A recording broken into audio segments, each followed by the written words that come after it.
రాగాల పల్లకిలో కోయిలమ్మ రాలేదు ఈ వేళ ఎందుకమ్మా. నా ఉద్యోగం పోయిందండి. తెలుసు, అందుకే రాలేదు ఈ వేళ కోయిలమ్మ రాగాలే మూగబోయినందుకమ్మా.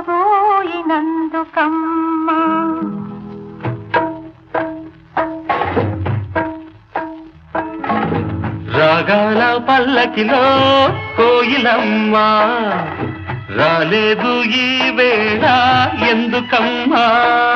రాలేదు ఈ వేళ కోయిలమ్మ రాగాలే మూగబోయినందుకమ్మా.